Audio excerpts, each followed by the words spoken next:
Welcome to యోగ సూత్ర.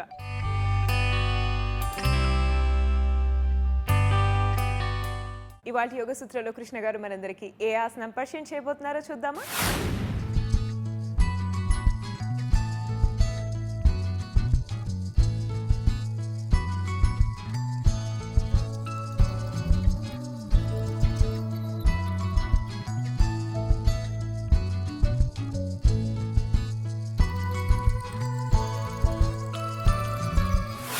నమస్తే. ఈరోజు యోగా సూత్రాలో చేసే ఆసనం పేరు మరిచి వజ్ర ఆసనము. ఇక్కడ రెండు ఆసనాలని మనము కంబైన్ చేస్తున్నాము. మరిచి ఆసనములో మనము వజ్రాసనంలో కూర్చుంటూ మనము మరిచి ఆసనం లాగా ట్విస్ట్ చేస్తున్నాము. ఈ మరిచి ఆసనము వజ్రాసనం చేసే ముందు మనము ఎలాంటి ప్రిపరేషన్ చేసి ఆసనాలు చేయాలి, దాని తర్వాత ఈ ఆసనం చేస్తే బాగుంటుందో చూద్దాము. ముందుగా మనము వజ్రాసనంలో కూర్చోవాలంటే ఈ విధంగా కాళ్ళని వెనకాల పెట్టి వజ్రాసనంలో కూర్చోవాలి. అయితే ఈరోజు మనము ఈ యొక్క ఆసనము బ్లాక్ సహాయంతో చేయబోతున్నాము. మీరు వజ్రాసనంలో సులభంగా కూర్చోవాలంటే ఈ మ్యాట్ కోణాన్ని ఈ విధంగా 2 సార్లు ఫోల్డ్ చేయండి. ఇలా లావుగా ఉన్న మ్యాట్ని మీరు కొద్దిసార్లు ఫోల్డ్ చేయవచ్చు, లేదా ఇంత లావుగా ఉన్న లేదా కుషన్గా ఉన్న ఒక బెడ్షీట్ని కానీ దేన్నైనా తీసుకొని ఈ విధంగా యాంకిల్ కింద పెట్టవచ్చు. ఇలా యాంకిల్స్ కింద మనం ఎప్పుడైతే మ్యాట్ని కానీ బెడ్షీట్ని కానీ అలా పెట్టి కూర్చుంటామో అప్పుడు మనం వజ్రాసనంలో ఎక్కువ సమయం పాటు కూర్చోవచ్చు. జనరల్గా ఈ యొక్క యాంకిల్ భాగంలో పెయిన్ రావడం అనేది చాలా సహజం ఈ విధంగా కూర్చున్నప్పుడు. కాబట్టి అక్కడ ఫ్లెక్సిబిలిటీ లేకపోతే ఈ యొక్క ప్రాబ్లం అనేది వస్తుంది. ఆ ఫ్లెక్సిబిలిటీని పెంచడానికి మనము ఈ విధంగా మ్యాట్ని పెట్టేసి వజ్రాసనంలో కూర్చుంటున్నాము. ఈ వజ్రాసనంలో కూర్చోవడం వలన మన శరీరంలో చాలా మార్పులు కలుగుతాయి. ఎలాంటి మార్పులు కలుగుతాయి? వజ్రాసనంలో వీపు నిటారుగా అవుతుంది. అయితే కొంతమంది వ్యక్తులు ఈ విధంగా కూర్చుంటారు, ఎందుకు? వాళ్ళకు ఇక్కడ పెయిన్ బాగా వస్తుంది కాబట్టి. అయితే ఈ విధంగా వెనకాల వైపు వెళ్ళి మనము కూర్చోవాలి. గడ్డాన్ని ఇలా పైకి అనడము, ఇలా కిందికి అనడము కాకుండా సూటిగా పెట్టాలి. ఇక్కడ గడ్డం కింద ఒక ఉసిరికాయని ఇక్కడ గట్టిగా ప్రెస్ చేస్తున్నట్టుగా మనం పెట్టి ఈ విధంగా ఉండాలి. ఇక్కడ మనము టోస్ని వెనకాల చేసినప్పుడు ఈ యొక్క తొడ కండరాలలో, పృష్ఠ కండరాలలో యాంకిల్ భాగంలో స్ట్రెచ్ బాగా తీవ్రంగా పడుతుంది. ఇలా పడినప్పుడు మన శరీరంలో ఉండే షుగర్ లెవెల్స్ కూడా బాగా కంట్రోల్లో వచ్చేస్తాయి. డయాబెటీస్ ఉన్నవాళ్ళు ఈ యొక్క వజ్రాసనము నియమపూర్వకంగా ప్రతిరోజు చేసినట్టయితే వాళ్ళ యొక్క షుగర్ లెవెల్స్ కంట్రోల్లో ఉంటాయి. అదేవిధంగా వజ్రాసనము ఏకమాత్ర ఆసనము. ఏ ఆసనం అయితే మనము తిన్న తర్వాత చేయగలుగుతామో, తిన్న తర్వాత చేసే ఆసనాలలో కేవలం ఒక వజ్రాసనమే ఉంది. మిగతా ఏ ఆసనమైనా తిన్న తర్వాత చేయరాదు. కానీ వజ్రాసనము తిన్న తర్వాత చేసినట్టయితే మన శరీరంలో ఉండే ఆ యొక్క ఆహారము బాగా డైజెస్ట్ అవుతుంది. ఆ డైజెస్ట్ ప్రక్రియ సక్రమంగా అవడంతో పాటు మన ఆహారంలో ఉండే కార్బోహైడ్రేట్స్ అంటే తీపి మాత్ర, అంటే షుగర్ మాత్ర చాలా నెమ్మదిగా రిలీజ్ అవుతుంది. దాని వలన కూడా షుగర్ లెవెల్స్లో ఫ్లక్చుయేషన్స్ అనేది ఉండదు. ఈ విధంగా 1 నిమిషము 3 నిమిషాల పాటు కూడా మనము వజ్రాసనంలో కూర్చోవచ్చు. ఈ యొక్క వజ్రాసనంలో కూర్చోవడం మీకు ఈ విధంగా కష్టంగా అనిపించినట్టయితే మీ పాదాలని ఈ విధంగా దూరంగా చేసేయండి. అలా చేసి ఈ యొక్క చెక్క ముక్కని పెట్టేసి ఈ విధంగా కూడా కూర్చోవచ్చు. ఈ వజ్రాసనంలో ఈ విధంగా మనము కూర్చున్నడం వలన రాను రాను మనము వీరాసనంలో కూడా కూర్చోవచ్చు. వీరాసనం ఏంటి? ఈ యొక్క చెక్కముకని తీసేసి కాళ్ళని దూరంగా చేసి ఆ యొక్క పృష్ఠభాగాలని కింద పెట్టి కూర్చోవడాన్ని వీరాసనం అని అంటాము. ఈ విధంగా కూడా కూర్చోగలుగుతాము. దీని తర్వాత నెమ్మదిగా కాళ్ళని స్ట్రైట్ చేసేయండి. ఇలా కాళ్ళని స్ట్రైట్ చేసి ఇప్పుడు మనము యాంకిల్స్ని మన వైపు లాగాలి. ఇప్పటి వరకు మనము కాళ్ళని ఈ విధంగా అన్నాము, ఇప్పుడు మనము ఈ విధంగా అంటాము. ఈ యొక్క మూమెంట్ని డార్సీ ఫ్లెక్షన్, ప్లాంటార్ ఫ్లెక్షన్ అని ఇంగ్లీష్లో అంటాము. ఈ యొక్క డార్సీ ఫ్లెక్షన్, ప్లాంటార్ ఫ్లెక్షన్ చేసేటప్పుడు యాంకిల్ భాగంలో మడమ అంటే చీలి మండలం భాగంలో ఎలా అనిపిస్తుందో బాగా గమనిస్తూ మనము ఈ యొక్క స్ట్రెచ్ని చేయాలి. కేవలం ఈ యొక్క స్ట్రెచ్ చేయడం మాత్రంలోనే మన మోకాలులో ఉండే నొప్పులు అనేవి తగ్గిపోతాయి. మోకాలు బాగా అరిగిన వాళ్ళు కూడా ఈ యొక్క యాంకిల్ స్ట్రెచ్ని చేయవచ్చు. దీని తర్వాత క్లాక్ వైజ్గా మనము కాళ్ళని చుట్టూ తిప్పాలి. ఇలా ఓ 5 సార్లు లేదా 6 సార్లు మనము క్లాక్ వైజ్గా యాంకిల్స్ తిప్పేసిన తర్వాత రివర్స్లో ఈ విధంగా మనము కాళ్ళని యాంటీ క్లాక్ వైజ్లో కూడా తిప్పగలగాలి.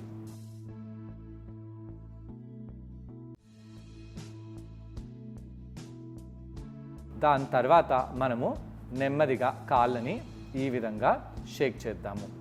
వజ్రాసనంలో కూర్చున్నప్పుడు లేదా సుఖాసనంలో ఉన్నప్పుడు మనము ఈ విధంగా కూర్చొని చేతులని బాగా పైకి కిందికి చేయడము. ఇలా చేయడంతో మనం వీపు బాగా నిటారుగా అవుతుంది. అదేవిధంగా ఈ విధంగా సైడ్ భాగంలో వంగాలి. సైడ్ భాగంలో వంగినప్పుడు కూడా ఈ యొక్క సైడ్ భాగంలో ఉండే కండరాలు బాగా స్ట్రెచ్ అయిపోతాయి.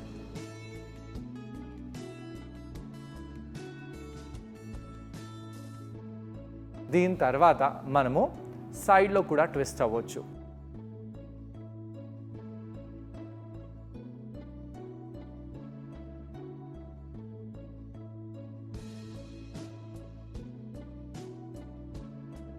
ఇప్పుడు మనము మరిచి ఆసనం చేద్దాము.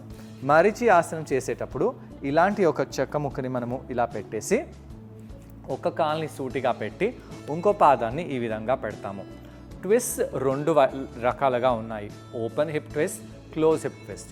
క్లోజ్ హిప్ ట్విస్ట్ అంటే ఈ యొక్క కాల్ని మనం ఫోల్డ్ చేసాం కదా, దాని వైపు తిరగడాన్ని ఇలా కాలుకి మనము అడ్డంగా ఆపోజిట్గా తిరగడాన్ని క్లోజ్ హిప్ ట్విస్ట్ అని అంటారు. ఇక్కడ మన నడుములో ఉండే కండరాలు క్లోజ్ అయిపోతాయి. ఇక్కడ మనము ఈ విధంగా కుడి చేతిని బయట నుంచి తెచ్చేసి ఈ విధంగా ఇంటర్లాక్ చేయవచ్చు. దీన్ని మనము ఓపెన్ హిప్ ట్విస్ట్ అని అంటాము. ఇలా ఓపెన్ హిప్ ట్విస్ట్లో ఒకటే ఆసనం ఉంది, అది మరిచి ఆసనం. మీతో వీలవుతే చేతుల వేళ్ళు పట్టుకోండి. ఒకవేళ ఇంకా బాగా వీలవుతే ఇలా మణికట్టుని కూడా పట్టుకోవచ్చు. ఆ కుడి పాదాన్ని ఇంకొద్దిగా కుడివైపు చేసి ఈ విధంగా మణికట్టుని పట్టుకోవచ్చు. ఇలా ఛాతీని ఓపెన్ చేసి దాని తర్వాత తలని మోకాలికి అందేలాగా నెమ్మదిగా కిందికి బెండ్ అవ్వాలి. అయితే ఇది మరిచి ఆసనము, వజ్రాసనము. ఈ రెండింటిని కంబైన్ చేస్తున్నాము. ఈ విధంగా ఎడమ కాలుని మనము వజ్రాసనంలో పెట్టేసి కుడి కాలుని ఈ విధంగా మరిచి ఆసనంలో తీసుకెళ్ళి ఇలా ట్విస్ట్ చేయండి. ఇది వజ్ర మరిచి ఆసనంలో స్టేజ్ 1.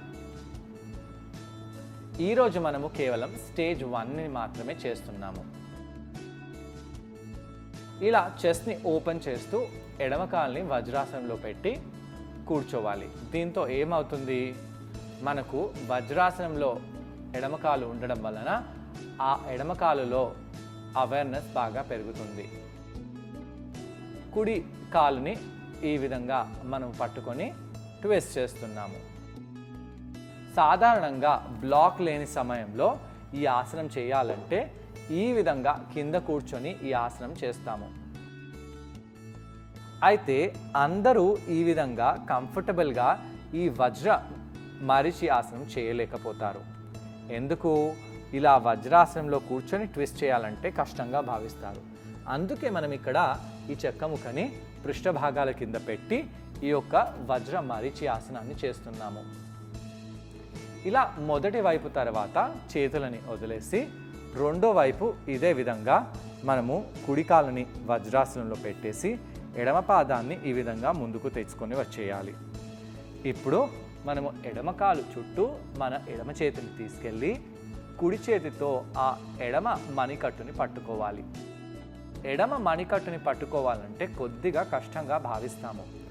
ఒకవేళ అలా మణికట్టుని పట్టుకోలేకపోతే మీరు చేతులని ఇంటర్లాక్ చేయండి, లేదా కుడి మణికట్టుని ఎడమ చేతితో కూడా పట్టుకోవచ్చు. ఇక్కడ మనము ఫస్ట్ స్టేజ్ని చేస్తున్నాము. ఫస్ట్ స్టేజ్లో ఛాతీని బాగా ఓపెన్ చేసేలాగా మనము తలని ఓపెన్ చేస్తూ ఛాతీని ఓపెన్ చేస్తూ ఛాతీలో వీపు పై భాగంలో ఎలాంటి స్ట్రెచ్ మనకు లభిస్తుందో, ఎలా కండరాలకి ఈ యొక్క ఆసనం పనిచేస్తుందో అనే దానిపై గమనించాలి. ఈ యొక్క ఆసనం చేయడం వలన ముఖ్యంగా మన వజ్రాసనంలో కూర్చోవడం వలన మన షుగర్ లెవెల్స్ కంట్రోల్లో ఉంటాయి. మరిచి ఆసనంలో ట్విస్ట్ అవ్వడం వలన కూడా మన ప్యాంక్రియాస్ లివర్పై బాగా ఎఫెక్ట్ చూపిస్తుంది. దీంతో షుగర్ వాళ్ళకి ఈ యొక్క ఆసనము చాలా, మధుమేహ వ్యాధి వాళ్ళకు ఈ యొక్క ఆసనము చాలా మేలు చేస్తుంది. ఈ ఆసనాన్ని ట్రై చేయడానికి కృష్ణ గారితో పాటు నేను కూడా జాయిన్ అవబోతున్నానండి. మా ఇద్దరిని చూసి ఈ ఆసనాన్ని ఒకసారి మీరు కూడా ట్రై చేయండి. నమస్తే. మరీచి వజ్రాసనము మధుమేహ వ్యాధి వాళ్ళకు చాలా మంచిది. ఎందుకు? మరీచి ఆసనము ఒక ట్విస్ట్ కాబట్టి. ఏ ఆసనాలలో అయితే ట్విస్ట్ చేస్తామో ఆ ఆసనాలు మధుమేహ వ్యాధి వాళ్ళకు చాలా మంచిది. అలానే వజ్రాసనంలో కూర్చోవడంతో కూడా మన షుగర్ లెవెల్స్ బాగా కంట్రోల్లో ఉండి డైజెషన్ ప్రాసెస్ బాగా అవుతుంది. కాబట్టి ఈ యొక్క ఆసనం కూడా మనకు చాలా మేలు చేస్తాయి. షుగర్ ఉన్న వాళ్ళే ఈ ఆసనం చేయాలా? కాదండి. ఎవరి ఫ్యామిలీలో డయాబెటీస్ హిస్టరీ ఉందో అలాంటి వాళ్ళు కూడా ఈ ఆసనం చేస్తే చాలా మంచిది. ఇది మధుమేహ వ్యాధి ఉన్న వాళ్ళకు వ్యాధి రాకుండా ఆపదు. ఈ యొక్క ఆసనము మధుమేహ వ్యాధి ఉన్న వాళ్ళకు ఆ యొక్క షుగర్ లెవెల్స్ని కంట్రోల్లో ఉండడానికి బాగా హెల్ప్ఫుల్గా ఉంటాయి. ముందుగా మనము వజ్రాసనంలో కూర్చోవాలి. వజ్రాసనంలో కూర్చోవడం కష్టంగా భావిస్తాం కాబట్టి మ్యాట్ని ఈ విధంగా 2-3 సార్లు ఫోల్డ్ చేసి ఆ యొక్క మ్యాట్ని యాంకిల్స్ కింద పెట్టాలి. ఇలా బాగా ఫోల్డ్ చేసి ఈ యొక్క మ్యాట్ని మనము యాంకిల్స్ కింద పెట్టి కూర్చుందాము. అలా యాంకిల్స్ కింద సపోర్ట్ ఉండడంతో మన యాంకిల్స్లో ప్రాబ్లం అనేది ఉండదు. నిటారుగా మనము కూర్చోగలుగుతాము. లేదా అందరూ వజ్రాసనంలో ఇలా వంగి కూర్చుంటారు. ఎందుకు? యాంకిల్స్లో అంత ఎక్కువగా పెయిన్ కాకుండా, బరువు పడకుండా కాపాడుకుంటూ ఉంటారు. అలా కాకుండా వీపుని ఇంకొద్దిగా వెనకాల చేయండి. వీపుని నిటారుగా చేయండి. శ్వాస తీసుకుంటూ శ్వాసని వదిలేస్తూ ఇక్కడ అలానే ఉండాలి. కళ్ళని మూసివేసి కొంత సమయం పాటు ఇక్కడ ఉండవచ్చు. వజ్రాసనంలో కనీసం 3 నిమిషాల పాటు ఉండాలి. కానీ మోకాళ్ళల్లో ఎవరికైతే నొప్పులు ఉన్నాయో అలాంటి వాళ్ళు ఇలా ఎక్కువ సమయం పాటు వజ్రాసనం చేయకూడదు.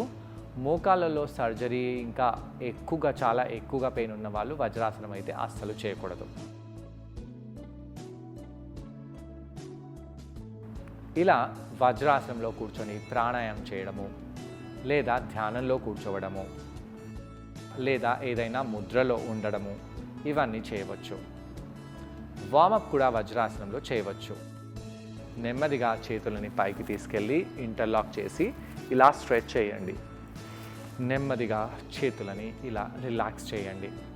ఇలా కొన్నిసార్లు చేతులని నమస్కారంలో తీసుకెళ్ళడము, కిందికి తీసుకొని రావడము చేస్తూ ఉండాలి.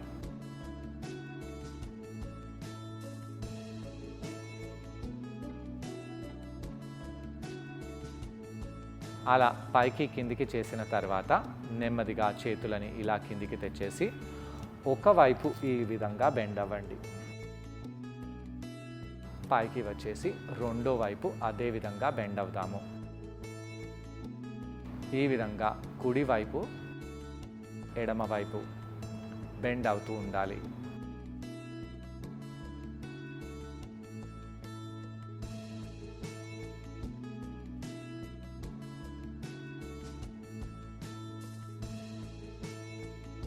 దాని తర్వాత పైకి వచ్చేసి ఇలా కుడివైపు ట్విస్ట్ అవుదాము.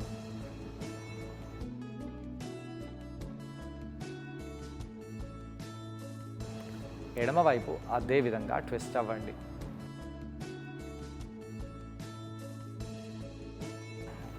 కుడి వైపు తర్వాత ఎడమవైపు, ఎడమవైపు తర్వాత కుడివైపు ఇదే విధంగా ట్విస్ట్ అవుతూ ఉండాలి.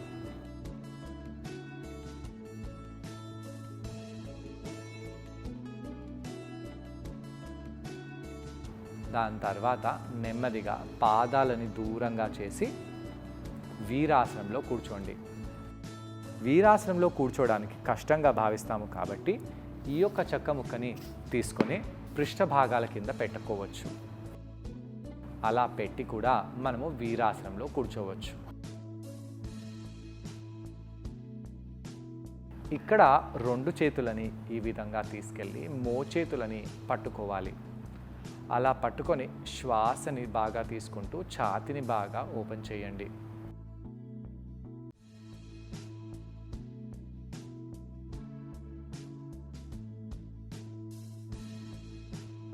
దాని తర్వాత నెమ్మదిగా చేతులని వదిలేసేయండి. ఇప్పుడు మనము ఎడమ కాలుని వజ్రాసనంలో ఇలానే పెట్టి బ్లాక్పై కూర్చోవాలి. కూర్చుంటూ కుడి కాలుని సూటిగా చేద్దాము. అలా కుడి కాలు వేళ్ళని ముందుకి వెనకాలకి చేయండి. కొద్దిగా రిలాక్స్ అవ్వనివ్వండి. కుడి కాలుని షేక్ చేయండి. ఇప్పుడు కుడి కాలుని ఈ విధంగా ఫోల్డ్ చేసి ఎడమ కాలుని వజ్రాసనంలో అలానే పెట్టండి. కాలుని కొద్దిగా కుడివైపు చేయడము, ముందుకు తీసుకెళ్ళడము చేయవచ్చు. ఒకవేళ కష్టంగా భావిస్తే ఇలా వెనకాలకి కానీ సైడ్ భాగంలో తీసుకెళ్ళాలి. ఈ విధంగా కుడి చేతిని ఇలా వీపు కుడి కాలు చుట్టూ తీసుకెళ్ళాలి. లోపటి నుంచి తీసుకెళ్ళాలి. అలా తీసుకెళ్ళి ఆ యొక్క చేతిని వెనకాల తీసుకెళ్తూ ఈ విధంగా చేతులని ఇంటర్లాక్ చేయాలి. ఒకవేళ ఇంటర్లాక్ చేయలేకపోతే మీరు రోప్ని కూడా ఇక్కడ యూస్ చేసుకోవచ్చు. అలా చేసి ఛాతీని మొత్తము ఎడమవైపు తిప్పాలి.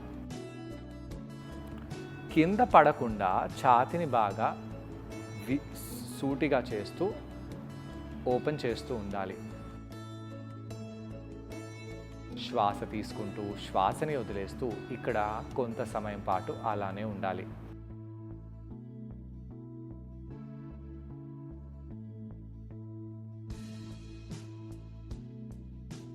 దాని తర్వాత నెమ్మదిగా ఆసనం నుంచి బయటికి వచ్చేయండి.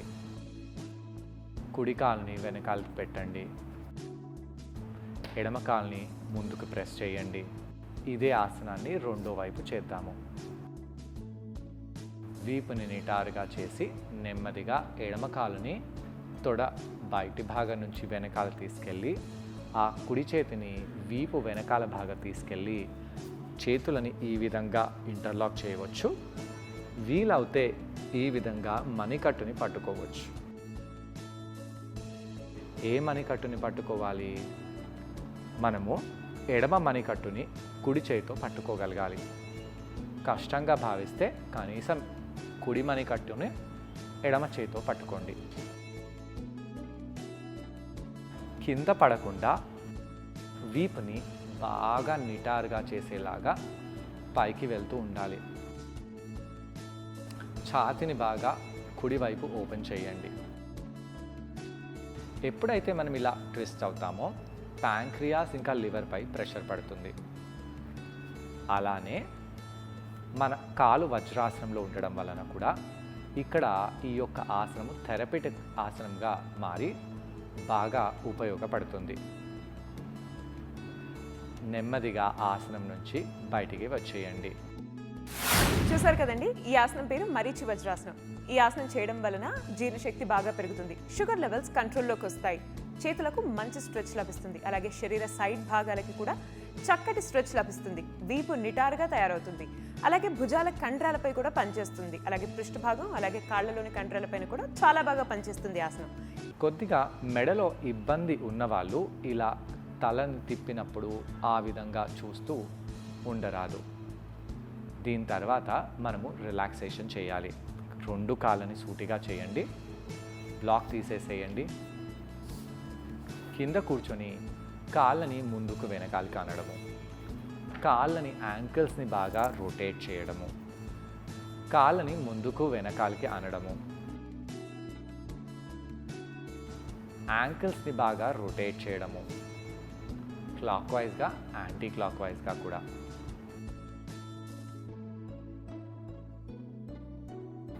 అలానే ఈ విధంగా షేక్ చేయడము.